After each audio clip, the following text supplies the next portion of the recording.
있습니다. 두 번째 강연은 저희 고등과학원 수학부 그리고 캘리포니아 주립대학교 버클리 대학교 수학부에 계신 오성진 교수님께서 다시 블랙홀의 수학이 필요한 이유에 대해서 강연을 해주시겠습니다. 모두 오성진 교수님을 큰 박수로 맞이해 주시면 감사하겠습니다.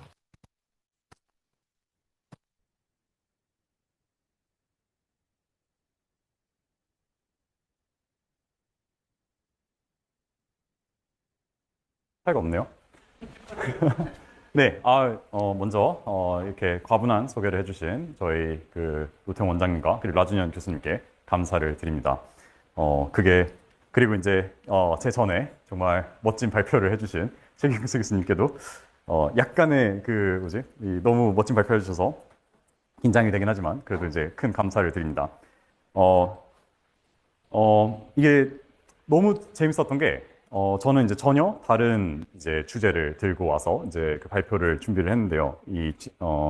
최경수 교수님께서 말씀해 주신 많은 것들이 이 발표에서도 사실 이제 등장을 할 거거든요. 그래서 이게 참, 너무 멋진 우연인 것 같습니다. 제 톡에서는, 그냥 비눗방울이 아니라 이제 블랙홀에 대해서 이제 말씀을 드릴 건데요.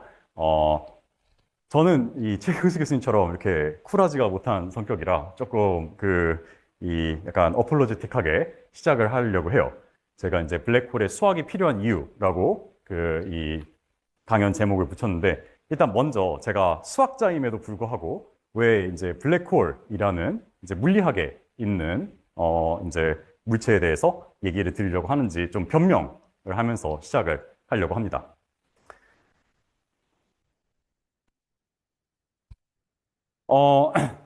저는 사실, 수학자로서 이제 편미분 방정식이라는 분야를 공부합니다.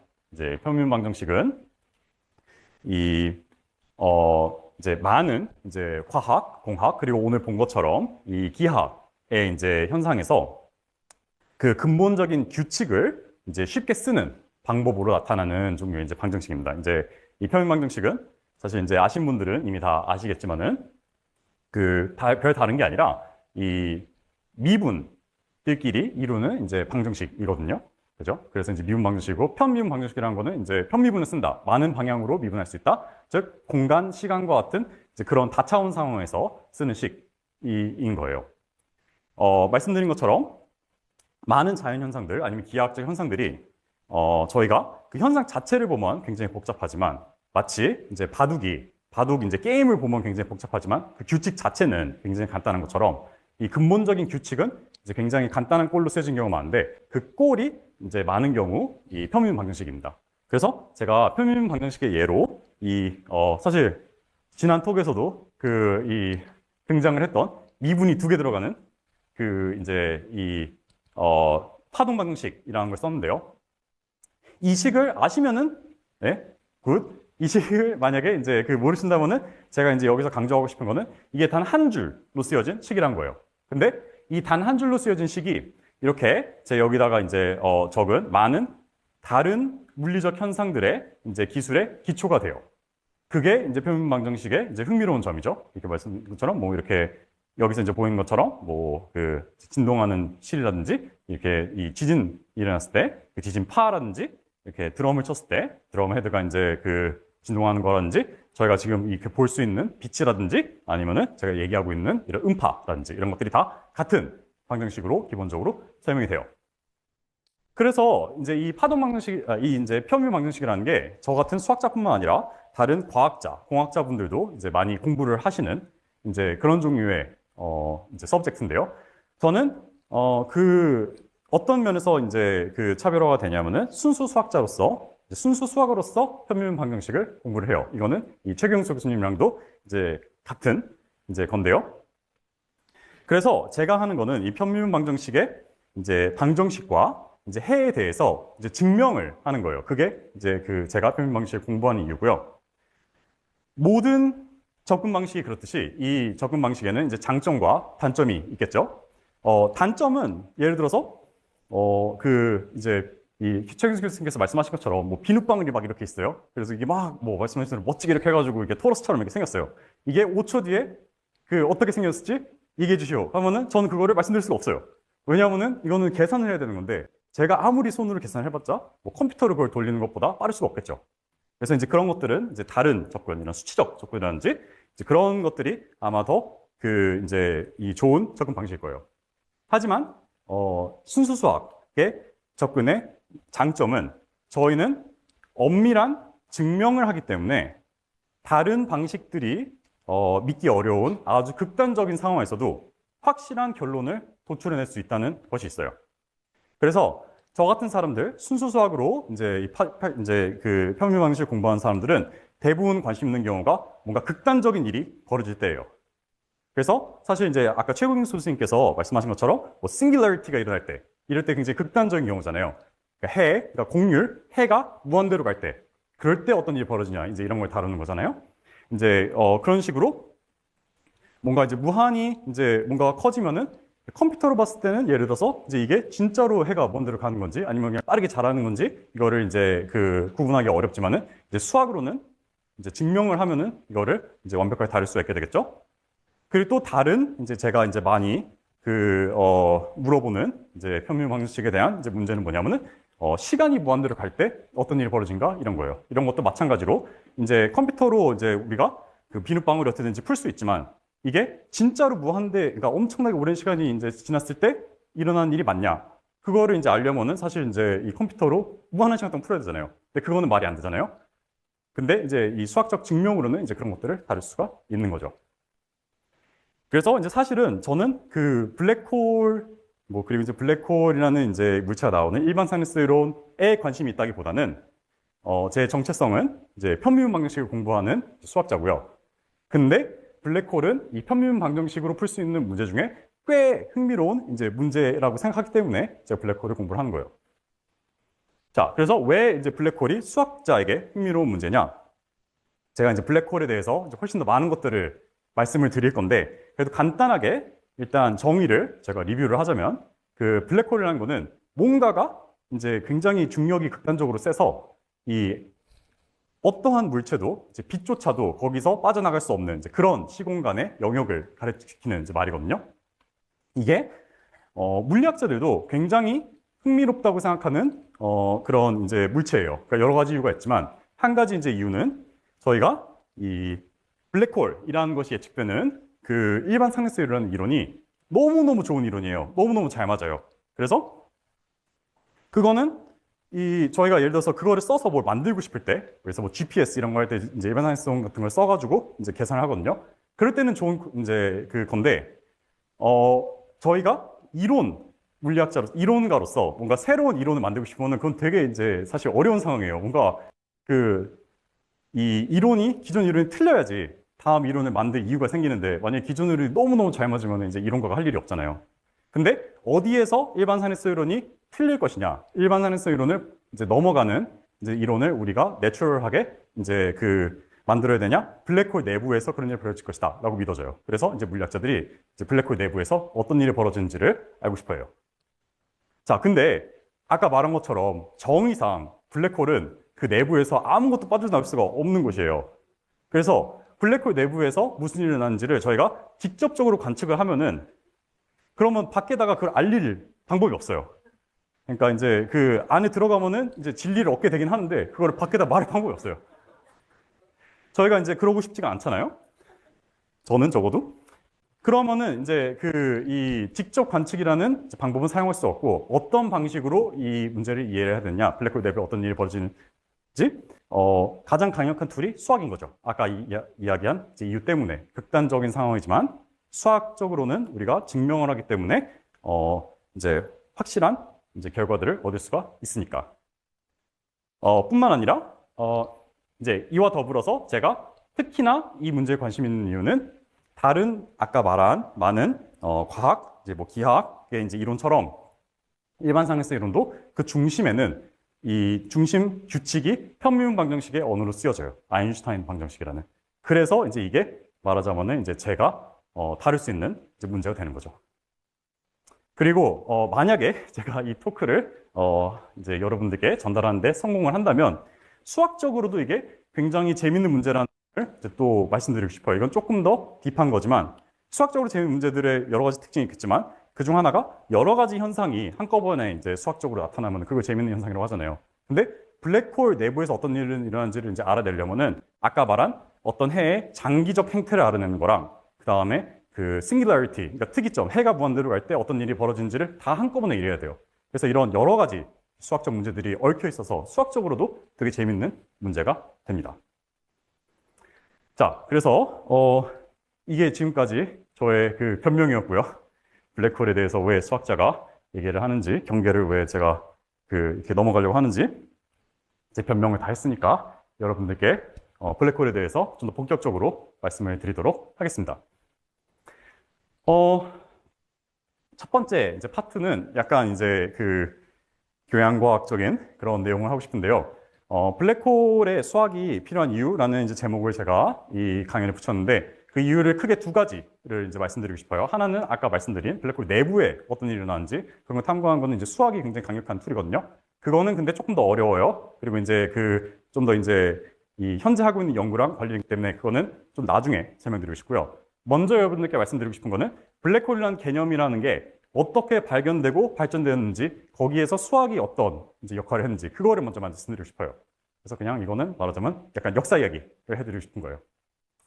자, 근데 제가 난이도 조절에 이제 죄송해요. 네, 그래서 이제 사실 이거를 보면서 제가 말씀드렸어야 되는데 블랙홀이 2019년에 이제 이벤트 호라이즌 텔레스코프 콜라보레이션 이제 그 프로젝트에서 처음으로 말하자면 이제 사진이 찍혔어요. 그러니까 이제 이게 블랙홀의 이제 이 어떻게 보일까를 블랙홀 이제 이게 찍은 거죠.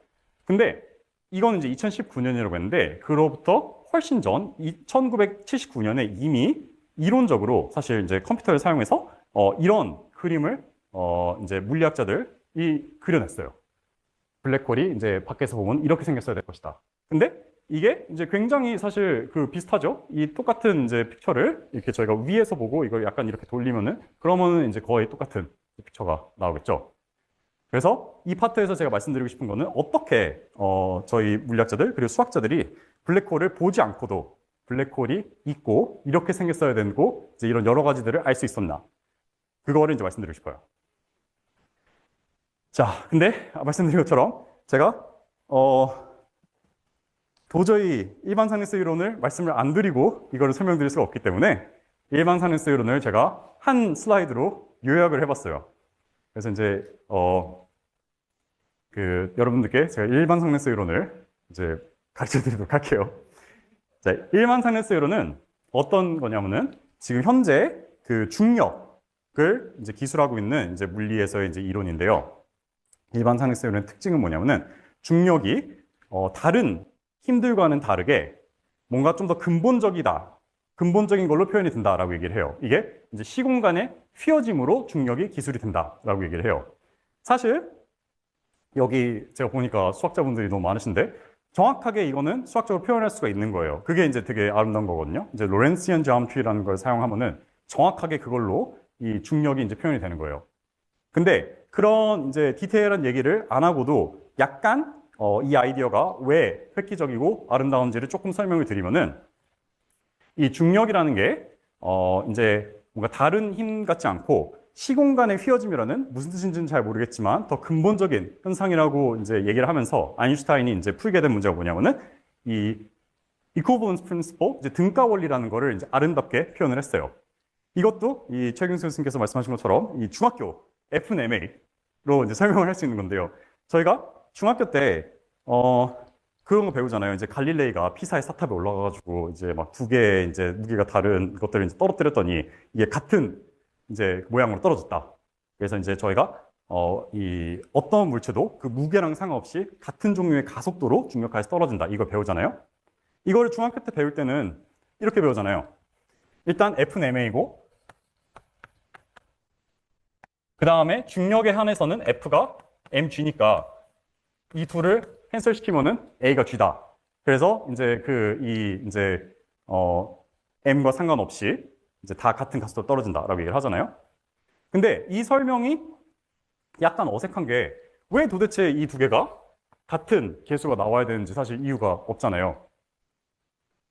아인슈타인이 한 게 뭐냐면은 말하자면은 이 이제 중력이라는 거는 힘 F가 아니라 좀 더 근본적인 무게나 질량이나 다른 물리량에 상관없이 모든 물체가 따라야 되는 더 근본적인 현상이기 때문에 그래서 이제 이런 그래서 이제 이런 현상이 벌어진다. 즉 아인슈타인은 아예 M을 쓰지 않고 중력을 그러니까 디스크라이브 한 거죠. 그게 말하자면은 이게 조금 더 간단하게 얘기해서 아인슈타인이 중력을 휘어진 시공간으로 표현한 거에 의의라고 생각할 수 있어요. 네. 오케이. 여기까지가 이제 그 대학원 이제 일반 사이언스 이론 챕터 1 정도고요. 그다음에 이제 그 다음 챕터에는 이제 이런 거 배워요. 이 물리학에서 이제 이거는 말하자면은 이 중력이라는 게 어떻게 기술되는지를 공부를 했다면은 이제 중력이 어떻게 결정되는지를 이제 공부를 해야 되거든요. 이제 거기서 나타나는 게 이제 아인슈타인 방정식, 중력적 방정식이라는 건데 그게 이런 식으로 이제 쓰여지는 방정식이에요. 이게 이제 뭔지는 정확하게 제가 설명을 하고 싶지가 않아요.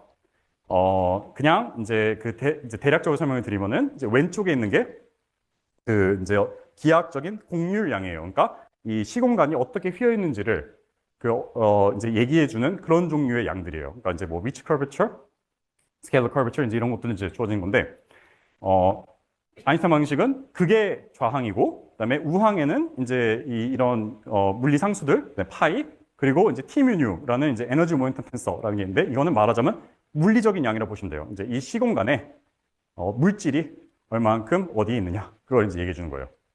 그래서 아주 간단하게는 이 기하학이 이 물질로부터 결정이 된다라고 얘기해 주는 게 아인슈타인 중력적 방정식이에요. 그래서 이거를 이제 존 아르치발드 윌러라는 이제 물리학자분께서 아주 간단하게 요약을 해서 이렇게 말씀하셨어요. Space tells matter how to move. 이게 이제 말하자면 첫 번째 이제 이제 파트인 거죠. 이제 중력이 그 시공간의 휘어짐이라서 이제 메터들이 이제 그렇게 따라간다. 다음에 matter tells space how to curve. 이게 이 두 번째 아인슈타인 중력적 방정식 얘기하는 거예요.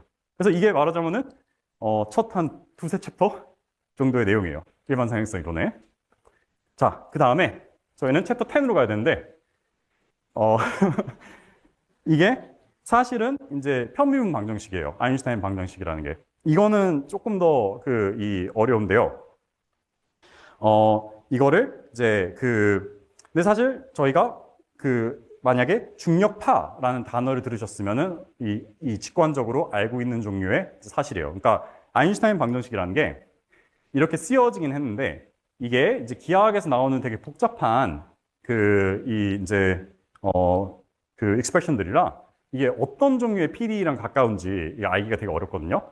근데 이거를 잘 이제 봐서 어떤 것들이 진짜 이제 중요한 거고 어떤 것들이 중요하지 않은 거다 이런 거를 이제 분석을 하고 나니까 사실은 파동 방정식 아까 제가 썼던 phi tt equals 이제 라플라시안 phi 이제 이런 방정식이랑 엄청 가까운 방정식이다라는 게 이제 알려져 있어요. 그래서 좀 더 정확하게는 비선형 쌍곡 그러니까 파르시트 디퍼런셜 이퀘이션을 하는데 비선형이라는 거는 이제 굉장히 대충 말해서 복잡하다는 얘기를 해요. 그러니까 중력 에너지 자체도 시공간에 휘어짐을 주는 이제 그런 이제 복잡한 이제 방정식이라는 뜻이고요. 그다음에 쌍곡형이라는 거는 다른 게 아니라 파동 방정식 같다는 뜻이에요. 오케이? 그래서 이제 일반 상승 이론은 비선형 쌍곡형 방정식이다. 그래서 일반 상승 이론에서 저희가 아인슈타인 방정식을 공부할 때 이제 기본적으로 푸는 문제는 초기값 문제예요. 마치 파동 방정식처럼 초기 조건이 주어졌을 때 저희는 아인슈타인 방정식 같은 경우에는 초기 조건이 이제 어떤 한 순간의 공간이거든요. 그것이 주어졌을 때 아인슈타인 방정식을 사용해서 미래의 시공간이 어떻게 생겼을지 그리고 원한다면 과거의 시공간이 어떻게 생겼을지를 이제 결정을 하는 거예요. 초기값 문제를 푼다. 네, 여기까지 공부하셨으면 이제 말하자면은 한 학기 분량 이제 일반 사이언스 이론은 이제 정리가 된 거고요. 자, 아인슈타인 이제 방정식의 이제 최초의 해에 대해서 말씀을 드리도록 할게요. 아인슈타인이 처음에 방정식 썼을 때는 방정식이 이제 이 기하학적으로는 굉장히 이쁘지만 아까 저희가 이제 이 최근수 교수님께서 말씀하신 것처럼 해를 찾는 거는 되게 어려운 문제잖아요. 그래서 사람들이 그러니까 적어도 아인슈타인은 이게 되게 간단한 해를 찾는 거는 되게 어려울 거라 생각했어요. 근데 놀랍게도 아인슈타인이 일반 산인성 이론의 중계점 방정식을 발표한 지 불과 몇 달 만에 카울 슈발츠르드라는 이제 물리학자가 그 굉장히 간단한 이제 이 아인슈타인 방정식의 non trivial한 해, 슈발츠르드 스페이스 타임, 슈발츠르드 시공간을 찾아냈어요. 이거는 이제 구형 질량 M의 중력장을 기술하는 이제 그런 종류의 해인데요. 제가 이 아인슈타인 방정식은 이 시공간 매트릭에 대한 이제 식이라서 매트릭을 적었는데요. 이게 무슨 말인지 알면 great, 아니면은 뭐 상관없고요. 이 여기서 제가 중요한 거는 그냥 이게 한 줄로 쓰여지는 간단한 식이고, 두 번째로 이제 저희가 알고 있는 간단한 함수들, 그냥 이제 나눗셈, 그죠? 뺄셈, 그다음에 뭐 사인 이런 것들로만 이루어져 있다. 이제 이게 포인트예요. 굉장히 간단한 명시적인 explicit한 해다. 이게 사실 이제 스토리가 굉장히 이제 재밌어요.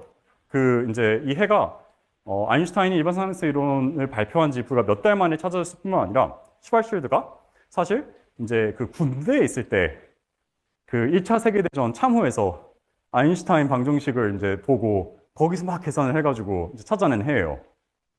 그래서 제가 주로 하는 농담이 제가 그 고등과학원에서 그 병역을 했는데요. 그때 나름 열심히 하긴 했는데 그래도 이제 병역 중에 이제 한 걸로는 이거를 절대로 이길 수가 없을 것 같아요. 자, 근데 그래서 이제 사실 이제 그 군대에 있었기 때문에 전쟁이 있었기 때문에 이제 이 사람은 이제 퍼블리시 할 수 없으니까 아인슈타인한테 자기 이제 계산 결과를 이제 보낸 거예요. 아, 이런 간단한 이제 해가 있다. 그랬더니 이제 아인슈타인이 놀라가지고 대신 발표를 해줬어요. 그래서 이제 이게 그 이제 퍼블리시가 된 거고요. 정말 안타깝게도 슈발츠르드는 이게 퍼블리시된 이제 2016년, 아인슈타인이 이제 2015년에 이제 이걸 발표했는데 16년에 그 제대를 했는데 제대한 지 얼마 안 돼가지고 이제 병으로 이제 병으로 이제 세상을 떠났어요. 이런 이제 스토리가 있는 이제 해인데요. 굉장히 흥미롭게도 이미 이 해를 이제 아주 자세히 들여다보면은 여기에 그 블랙홀이라는 개념이 숨어 있었어요. 자, 근데 이제 그거를 말씀드리기 위해서 제가 한 가지 더 역사의 순서를 따라서 미스테리를 하나 이제 풀어야 되는데요. 아까 이제 식을 제가 여기다 다시 썼어요. 근데 이게 보면은 좀 되게 이상한 그 특별한 반지름이 있어요. 이제 R이라는 게 이제 말씀드리자면은 이 그 질량 이제 뭐 센터에서부터의 이제 거리라고 생각하시면 되거든요. 이제 반지름. 이 슈발츠르드 솔루션이라는 거는 이제 이런 구형 대칭성이 있는 이제 그런 종류의 이제 상황을 얘기하고 있는 건데 이 반지름이 특이한 숫자 2m일 때 이 해를 보시면은 이 이제 얘가 1이 돼서 1-1, 0이 돼서 이제 0으로 나누는 이제 이런 꼴이 돼요. 이게 이제 무한대가 생기는 거죠.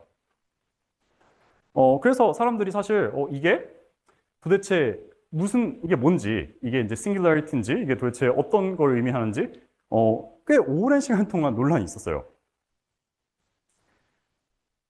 흥미롭게도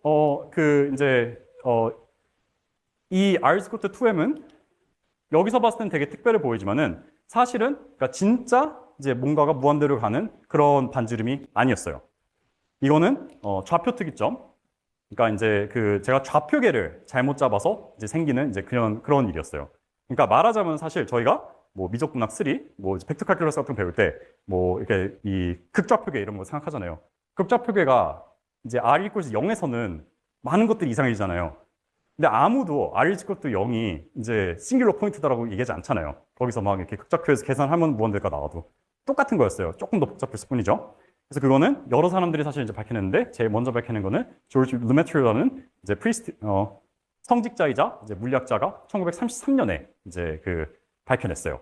그래서 오케이, 이거는 그냥 좌표 특이점일 뿐이다. 이 슈발츠 이제 해라는 거는 R이 EM보다 작을 때에도 이제 그러니까 말이 되는 해다. 이거를 이 사람이 알아낸 거죠.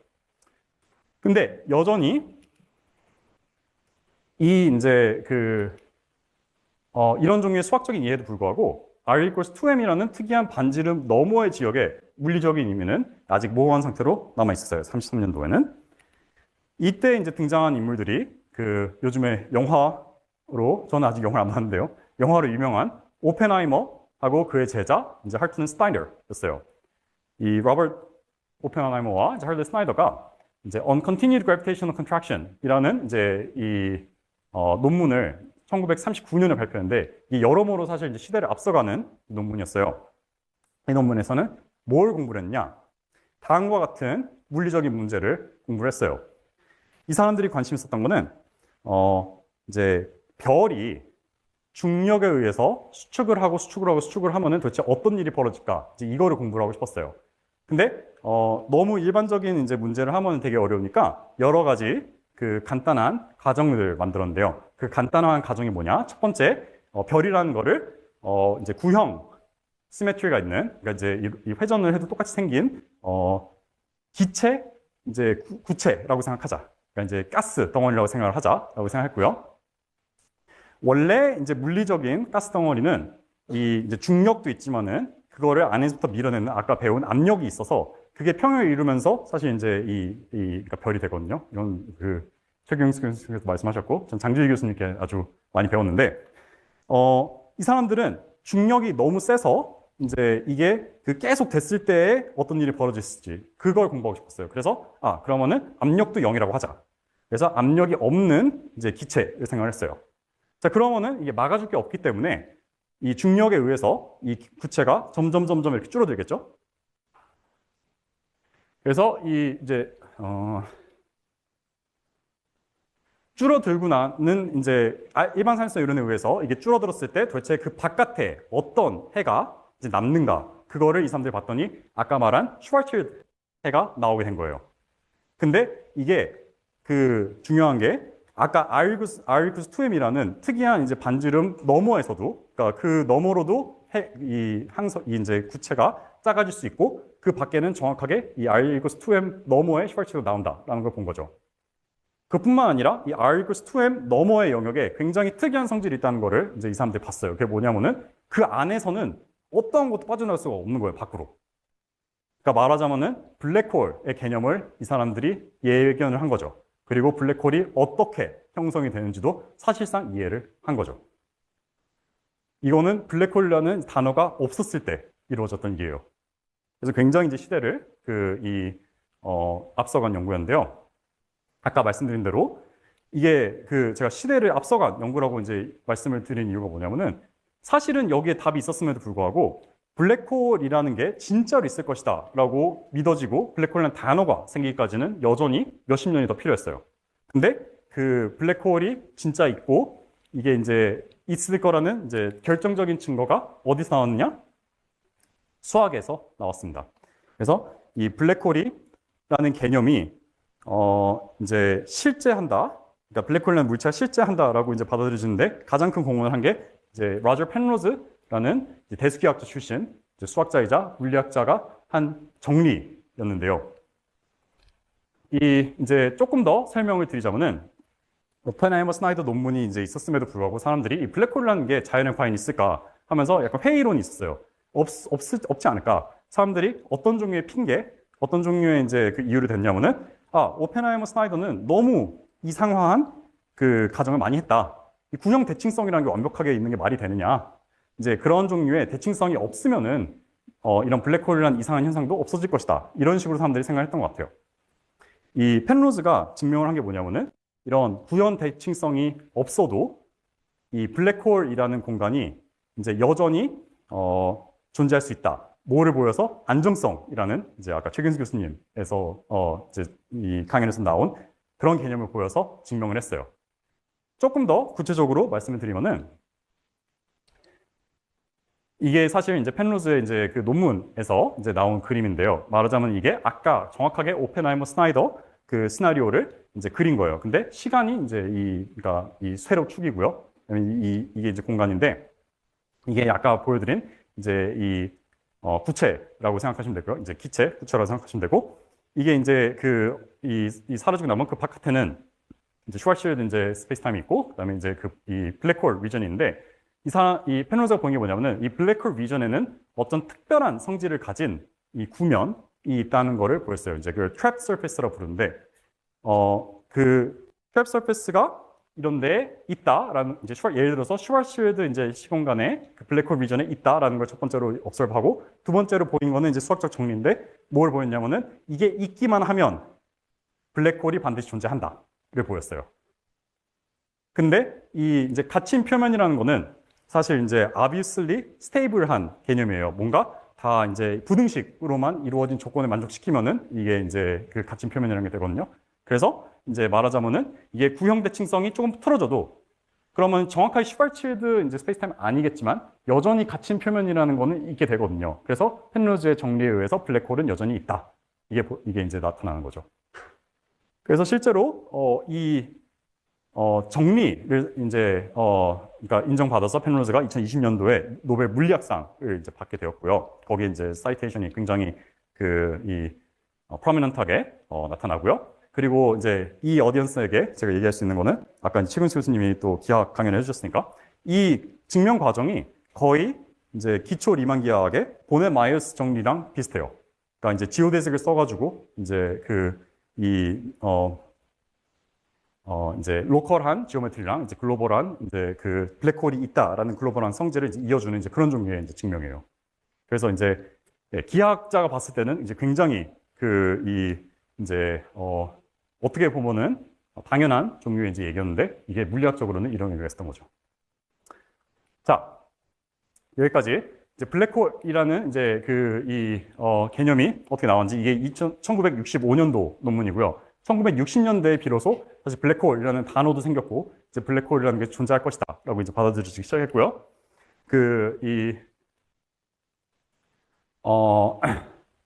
했어요. 자, 근데 제가 아까 말한 사람들이 말한 이 비판이 여전히 이제 남아있긴 하잖아요. 슈발츠일드 이제 시공간은 너무 특별한 이제 해잖아요. 너무 대칭이 많으니까. 근데 저희가 자연에서 볼 수 있는 그런 천체는 그렇게 완전히 이제 시메트리가 많을 거라 생각하지 않거든요. 적어도 아마 이제 그러니까 뭔가 회전하는 이제 그런 종류의 이제 천체일 것이다. 그래서 이제 자연에서 얻어지는 블랙홀은 슈발츠일드가 아니라 구형 대칭성이 있는 게 아니라 뭔가 이제 회전하는 종일 것이다라고 여겨졌는데 그거를 이제 설명하는 아인슈타인 방정식의 해는 이제 커라는 사람에 의해서 1960년대에 이제 발견이 됐어요. 그래서 이게 이제 커의 논문을 제가 이제 가져왔는데 이거는 사실 슈발츠일드 이제 해보다는 조금 더 복잡해요. 보시다시피 이제 한 줄이 아니라 이제 여러 줄이 필요한데 여기서도 이제 제가 강조하고 싶은 거는 이게 explicit한 이제 해라는 거예요. 그러니까 이 해가 복잡하긴 하지만 여전히 저희가 이제 잘 알고 있는 그냥 덧셈, 곱셈 이런 것들로만 이루어진 이제 해라는 거죠. 그래서 이제 손으로 쓸 수 있고 계산을 할 수가 있어요, 이거에 대해서.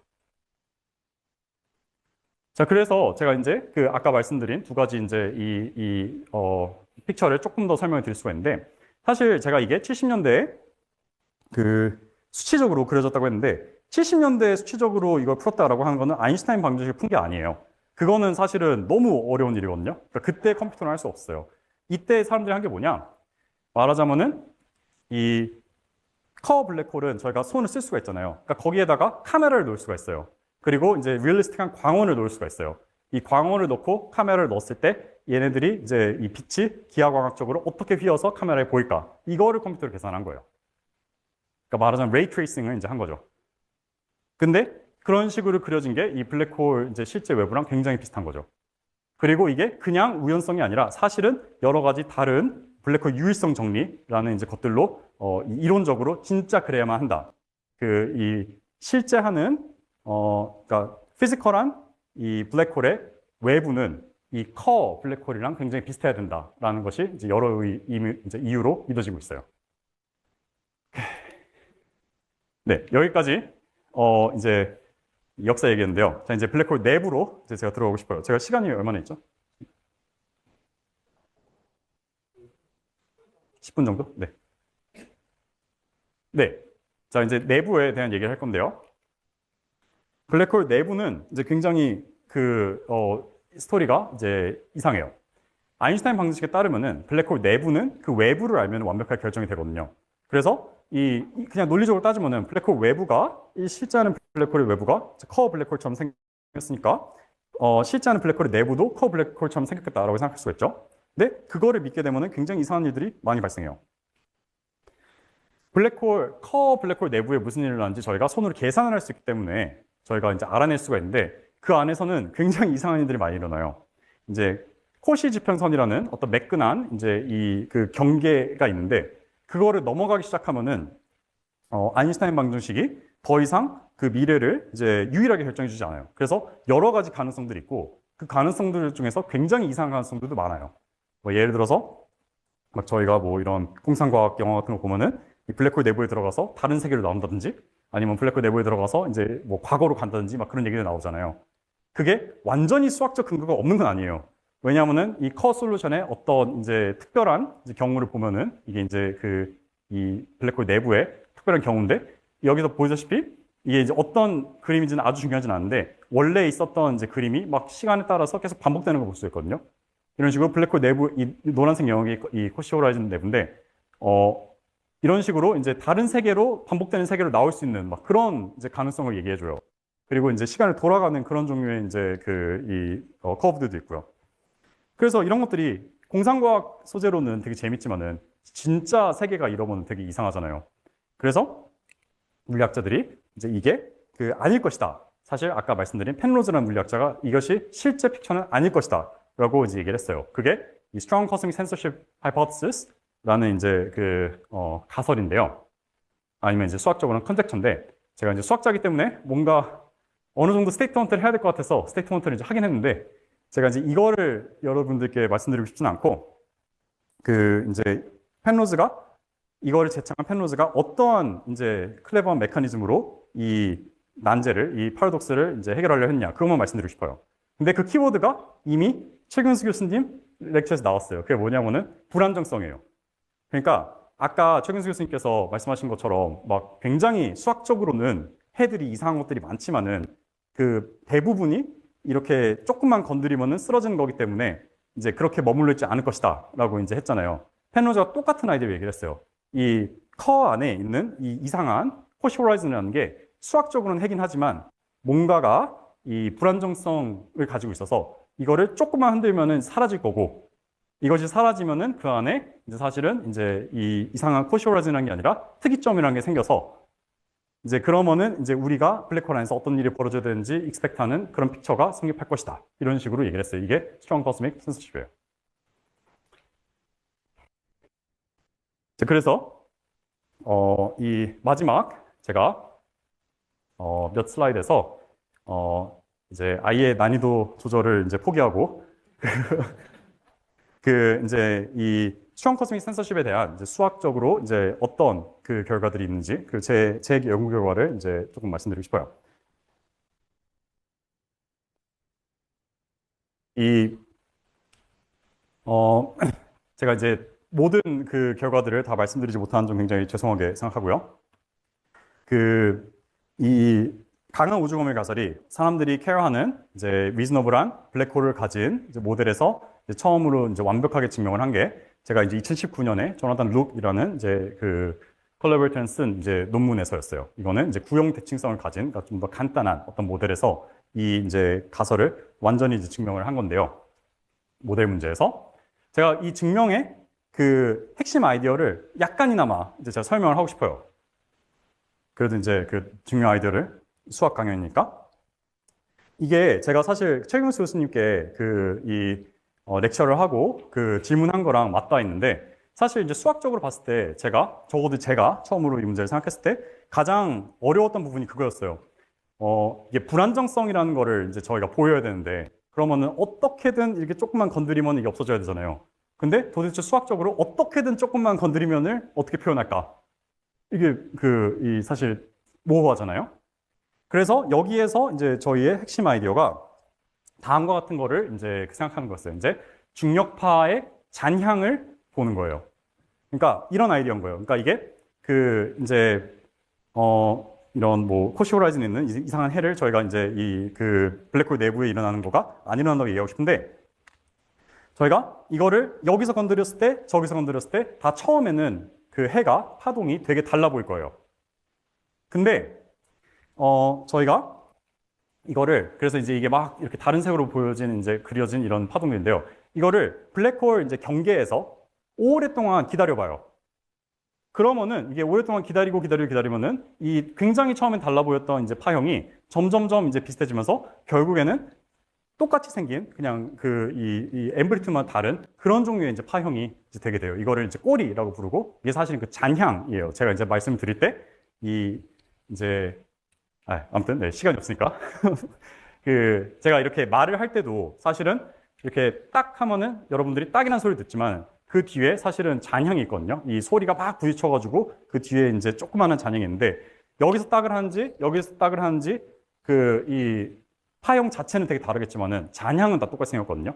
이제 그 아이디어를 이제 여기서 그러니까 이제 착안을 한 거예요. 그래서 잔향이 이 이제 보편적인 형태를 가짐을 이제 증명을 하자. 이게 저희의 증명의 첫 번째 단계였고요. 자, 그렇게 되면은 이제 두 번째 문제가 쉬워지는 거예요. 왜냐하면은 아까 이제 불안정성이라는 게, 이 문제가 이게 어떤 식으로 이게 넘어뜨려도 이런 일이 벌어진다를 증명하라고 했을 때는 되게 어려운 문제였는데 그게 아니라 이 똑같이 생긴 잔향에 대해서 이거를 인풋으로 줬을 때 블랙홀 내부에 이제 이 불안정성이 생긴다라고 이제 하면은 훨씬 더 구체적인 문제잖아요. 그래서 이제 그것만 증명하면 되어서 이제 이걸 증명함으로써 이제 이 가설을 증명한 거죠. 자, 그래서 현재 연구의 최전선은 사실 이제 그 모델 문제가 아니라 진짜 회전하는 커브 블랙홀에서 이거를 보이고 싶은 거예요.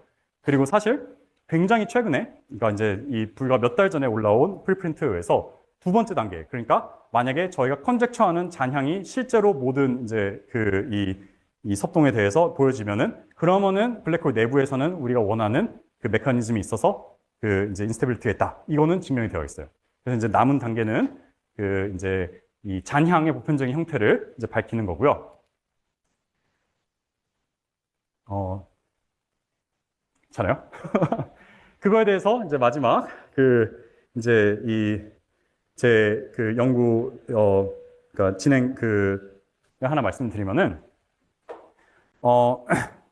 아까 사실 제가 빠르게 넘어가서 이제 설명을 안 했는데 저희가 그 블랙홀 모델 문제에서 이 문제를 볼 때 물리학에서 이제 사실 믿어졌었던 이 잔향이 어떻게 생겼는지에 대한 잘 알려진 컨젝처를 사실 베리파이 했어요. 그걸 이제 프라이스의 법칙이라고 하거든요. 그래서 사실 저하고 제 콜라보레이터들하고의 이제 이 더 어려운 문제에서의 목표는 이거를 이제 이 어려운 상황에서 보이는 거였죠. 근데 아무리 보이려고 해도 이게 안 보여지는 거예요. 근데 그게 되게 좋은 이유가 있었어요. 그 프라이스 법칙이 사실은 틀렸었던 것 같아요. 그거에 대한 이제 굉장히 강력한 이제 증거를 가지고 있어요. 이 프라이스의 법칙이 이런 구형 대칭에서의 모델과 그다음에 정확한 커 시공간의 이제 리니어한 이제 중력장에 대해서는 이미 프루프가 되어 있는데 제가 이제 몇 년 전에 쓴 논문에서 이제 넌리니어한 방정식에서 이런 이제 잔향을 정확하게 계산하는 방법을 이제 만들어냈는데 그 방법을 통해서 계산을 해보니까 이 프라이스의 법칙이 이 비선형의 상황에서는 맞지 않다는 강력한 증거를 얻었어요. 그래서 이제 그거에 좀 더 구체적인 이제 재밌는 사례가 있는데요. 1994년에 이 프라이스가 이제 이 어서인 처음으로 수치적으로 이 프라이스 법칙을 보려고 했던 그런 논문이 있거든요. 90년대 컴퓨터 테크닉으로 이제 이걸 보고 싶었는데 이때 막 여러 가지 이제 좀 더 이 넌리니어한 좀 더 이제 어려운 하지만 현실과 가까운 상황에서 이제 어떤 종류의 잔향이 일어나는지를 이제 계산해 봤어요. 근데 거기에서 이제 가공동량이라는 걸 바꿔가면서 계산했는데 거기서 이제 컴퓨터로 보니까 가공량이 0, 1, 2, 3일 때 이 이제 파워 러가 마이너스 2.77, 마이너스 3.95, 마이너스 5.94, 마이너스 8.34 이렇게 나왔는데 이 프라이스의 이제 expectation은 마이너스 3, 마이너스 5, 마이너스 7, 마이너스 9였거든요. 근데 처음 숫자는 3이랑 비슷한데 뒤에 숫자는 사실은 579가 아니라 468에 더 가깝죠. 근데 저희가 이제 이 모델에 대해서 증명을 했을 때는 뭐냐면은 사실 468이 맞았어요. 3은, 그러니까 L이 0일 때, 스피컬리 시메트릭할 때는 3이 맞았는데, L이 이제 클 때는 이게 맞지 않았어요. 그리고 이게 사실 이 6이, 이제 이 6이에요. 그러니까 일반적인 케이스에서는 사실 구형 시메트리가 없을 때는 이 이제 프라이스 법칙이 맞지 않고, 이 변형이 되어야 되는 것 같아요. 그래서, 제가 오늘 올린 그러니까 아카이브에 올린 논문, 그리고 이제 지금 이제 완성하고 있는 논문에서 이거를 처음으로 증명하는데 지금 힘을 쏟고 있어요. 그러니까 아직은 블랙홀이 있을 때 이걸 보이면은 이제 컨젝처를 푸는 거고요. 그거는 굉장히 어려운 문제인데 블랙홀이 없을 때도 이 문제를 이제 물어볼 수 있거든요. 이제 그게 저희들이 지금 이제 할 수 있는 종류의 얘기인 것 같아요. 그리고 블랙홀이 있는 경우에 이걸 보이면 아까 말씀드린 것처럼 전체 컨젝처를 푸는 거기 때문에 굉장히 큰일이겠지만 이게 사실 여러 가지 어려움들이 있어요. 하지만 네, 저는 이제 이게 조만간 풀릴 수 있지 않을까라고 굉장히 옵티미스틱하게 생각합니다. 그리고 이 옵티미즘과 함께 제 발표를 마치겠습니다. 감사합니다.